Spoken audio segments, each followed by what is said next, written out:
O grande conflito. Introdução. Antes que o pecado entrasse no mundo, Adão vivia em plena comunhão com seu Criador. Desde, porém, que o homem se separou de Deus pela transgressão, a raça humana ficou privada desse alto privilégio. Pelo plano da redenção, entretanto, abriu-se um caminho mediante o qual os habitantes da terra podem ainda ter ligação com o céu.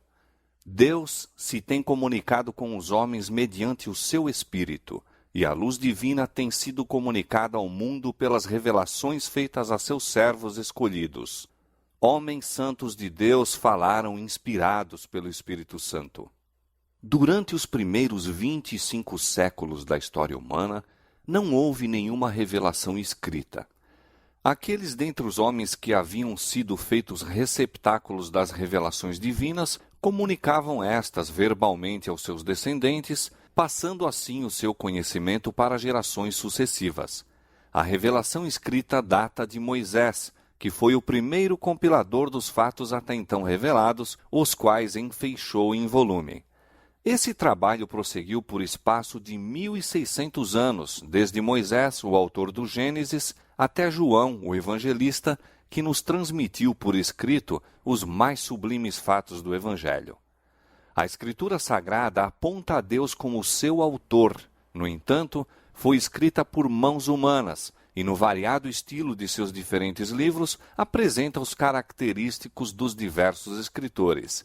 As verdades reveladas são dadas por inspiração de Deus. Acham-se, contudo, expressas em palavras de homens.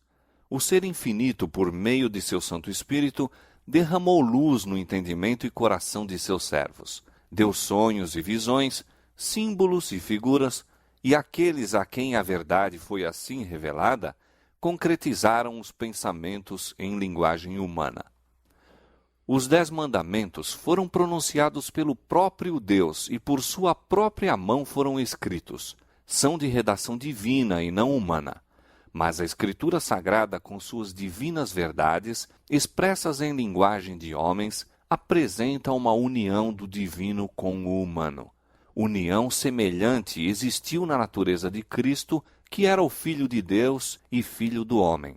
Assim, é verdade com relação à Escritura, como o foi em relação a Cristo, que o Verbo se fez carne e habitou entre nós. João 1,14. Escritos em épocas diferentes, por homens de origem e posição diversas, e variando entre si quanto à sua capacidade intelectual e espiritual, os livros da Bíblia oferecem um singular contraste de estilos e uma variedade de formas dos assuntos expostos.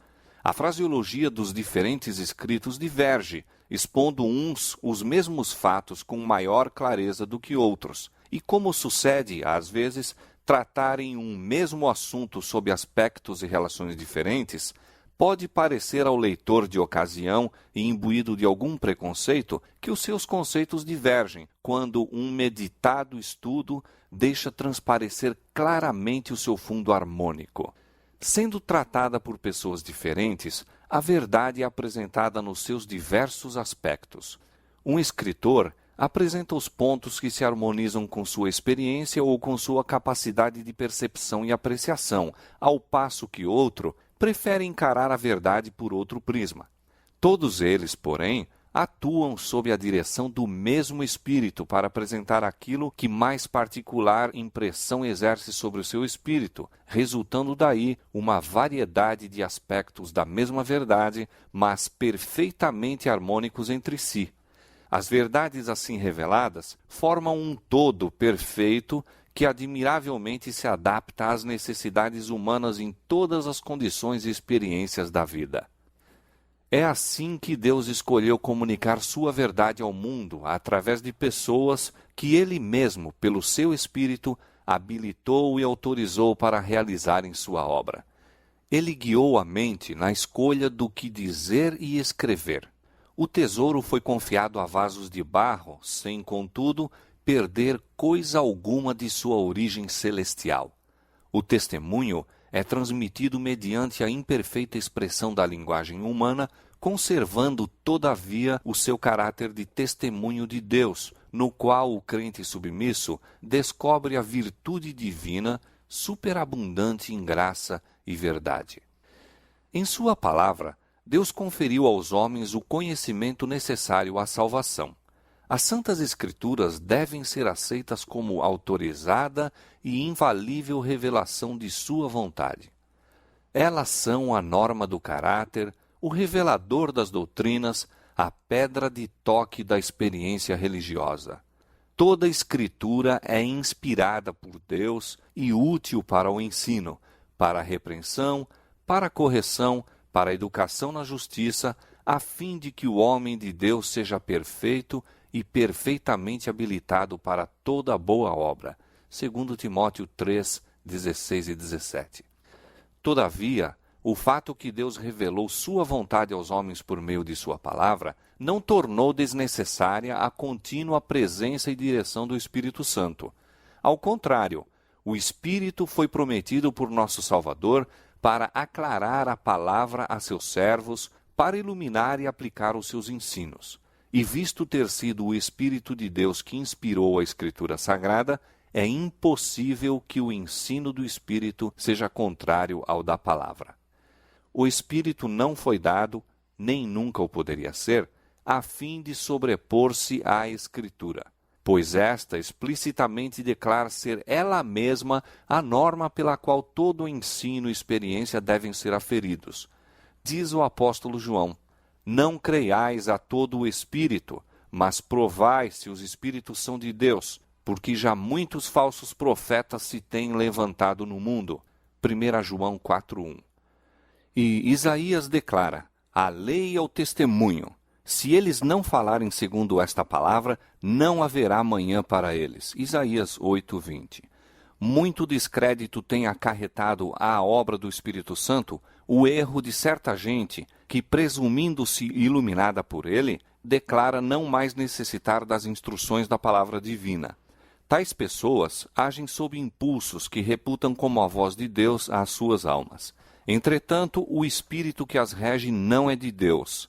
Essa docilidade às impressões de momento, com desprezo manifesto no que ensina a Bíblia, só pode resultar em confusão e ruína, favorecendo os desígnios do maligno. Como o ministério do Espírito tem importância vital para a Igreja de Cristo, é o decidido empenho de Satanás, por meio dessas excentricidades de gente desequilibrada e fanática, cobrir de opróbrio a obra do Espírito Santo e induzir o povo a negligenciar a fonte de virtude que Deus proveu para o seu povo. Em harmonia com a palavra de Deus, deveria seu Espírito continuar sua obra durante todo o período da dispensação evangélica. Durante os séculos em que as Escrituras do Antigo Testamento, bem como as do Novo, estavam sendo dadas, o Espírito Santo não cessou de comunicar luz a mentes individuais, independentemente das revelações a serem incorporadas no cânon sagrado.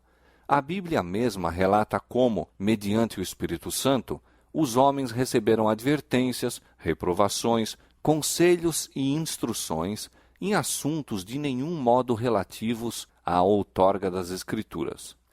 E faz-se menção de profetas de épocas várias, de cujos discursos nada há registrado. Semelhantemente, após a conclusão do cânon das Escrituras, o Espírito Santo deveria ainda continuar a sua obra, esclarecendo, advertindo e confortando os filhos de Deus. Jesus Cristo prometeu a seus discípulos: o Consolador, o Espírito Santo, que o Pai enviará em meu nome, esse vos ensinará todas as coisas e vos fará lembrar de tudo quanto vos tenho dito. João 14:26. Quando vier aquele Espírito de verdade, ele vos guiará em toda a verdade e vos anunciará o que há de vir. João 16:13. As Escrituras claramente ensinam que estas promessas, longe de se limitarem aos dias apostólicos, se estendem à Igreja de Cristo em todos os séculos. O Salvador afirma a seus seguidores: estou convosco todos os dias até a consumação dos séculos. Mateus 28:20. E Paulo declara que os dons e manifestações do Espírito foram postos na igreja para o aperfeiçoamento dos santos, para a obra do ministério, para a edificação do corpo de Cristo, até que todos cheguemos à unidade da fé e ao conhecimento do Filho de Deus, a varão perfeito, à medida da estatura completa de Cristo. Efésios 4, 12 e 13. A favor dos crentes da igreja de Éfeso, o apóstolo Paulo orava para que o Deus de nosso Senhor Jesus Cristo, o Pai da glória, vos conceda espírito de sabedoria e de revelação no pleno conhecimento dele, iluminados os vossos olhos do vosso coração, para saberdes qual é a esperança do seu chamamento e qual a suprema grandeza do seu poder para com os que cremos, segundo a eficácia da força do seu poder. Era a ministração do Espírito, na iluminação do entendimento e desvendação dos olhos do espírito humano para a penetração das coisas profundas da palavra de Deus, que o apóstolo suplicava para a igreja de Éfeso. Depois da maravilhosa manifestação do Espírito Santo no dia de Pentecoste, Pedro exortou o povo a arrepender-se e batizar-se em nome de Cristo para a remissão de seus pecados. E disse ele: E recebereis o dom do Espírito Santo, porque a promessa vos diz respeito a vós, a vossos filhos e a todos os que estão longe, a tantos quanto Deus nosso Senhor chamar. Atos 2, 38 e 39. Em imediata relação com as cenas do grande dia de Deus, o Senhor, pelo profeta Joel, prometeu uma manifestação especial de seu Espírito. Joel 2, 28. Esta profecia recebeu cumprimento parcial no derramamento do Espírito no dia de Pentecoste, mas atingirá seu pleno cumprimento na manifestação da graça divina que acompanhará a obra final do Evangelho. A grande controvérsia entre o bem e o mal há de assumir proporções cada vez maiores até o seu final desenlace. Em todas as épocas, a ira de Satanás esteve voltada contra a Igreja de Cristo, motivo pelo qual Deus a dotou do seu Espírito e de sua graça, para que pudesse enfrentar todas as oposições do mal. Ao receberem os apóstolos a incumbência de levar o Evangelho até os confins da terra e escrevê-lo para gerações futuras, Deus lhes deu a iluminação do seu Espírito. À medida, porém, que a igreja se aproxima da hora de sua libertação definitiva, Satanás há de agir com redobrada energia. Ele desceu a voz e tem grande ira, sabendo que já tem pouco tempo. Apocalipse 12, 12. Ele operará com todo o poder e sinais e prodígios de mentira, segundo Tessalonicenses 2, 9. Durante 6.000 anos, esse espírito superior, que ocupou outrora lugar preeminente entre os anjos de Deus, tem estado devotado a uma obra de destruição e engano. E toda a habilidade e astúcia satânicas adquiridas, toda a crueldade desenvolvida nessa luta de longos séculos, serão empregadas contra o povo de Deus no conflito final. É nesse tempo, cheio de perigos, que os seguidores de Cristo terão de anunciar ao mundo a mensagem do segundo advento de Cristo, a fim de preparar um povo imaculado e irrepreensível para a volta do Senhor. Então, como nos dias dos apóstolos, a igreja terá necessidade de uma dotação especial da graça e poder divinos. Mediante a iluminação do Espírito Santo, as cenas do prolongado conflito entre o bem e o mal foram patenteadas à autora destas páginas. De quando em quando me foi permitido contemplar a operação, nas diversas épocas, do grande conflito entre Cristo, o príncipe da vida, o autor de nossa salvação, e Satanás, o príncipe do mal, o autor do pecado, o primeiro transgressor da santa lei de Deus. A inimizade de Satanás para com Cristo manifestou-se contra os seus seguidores. O mesmo ódio aos princípios da lei de Deus, o mesmo expediente de engano, em virtude do qual se faz o erro parecer verdade, pelo qual a lei divina é substituída pelas leis humanas e os homens são levados a adorar a criatura em lugar do Criador, podem ser divisados em toda a história do passado. Os esforços de Satanás para representar de maneira falsa o caráter de Deus, para fazer com que os homens nutram um conceito errôneo do Criador e assim o considerem com temor e ódio em vez de amor, Seu empenho para pôr de parte a lei divina, levando o povo a julgar-se livre de suas reivindicações, e sua perseguição aos que ousam resistir a seus enganos, têm sido prosseguidos com persistência em todos os séculos. Podem ser observados na história dos patriarcas, profetas e apóstolos, mártires e reformadores. No grande conflito final, como em todas as eras anteriores, Satanás empregará os mesmos expedientes, manifestará o mesmo espírito e trabalhará para o mesmo fim. Aquilo que foi, será, com a exceção de que a luta vindoura se assinalar por uma intensidade terrível, tal como o mundo jamais testemunhou. Os enganos de Satanás serão mais sutis, seus assaltos mais decididos. Se possível fora, transviaria os escolhidos.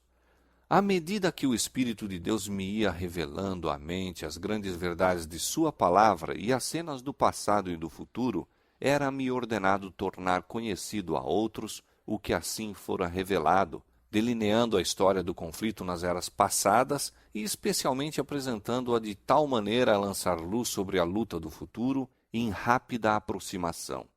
Para alcançar esse propósito, esforcei-me por selecionar e agrupar fatos da história da Igreja, de tal maneira a esboçar o desdobramento das grandes verdades decisivas que, em diferentes períodos, foram dadas ao mundo, as quais provocaram a ira de Satanás, e a inimizade de uma Igreja que ama o mundo, verdades que têm sido mantidas pelo testemunho dos que não amaram suas vidas até a morte.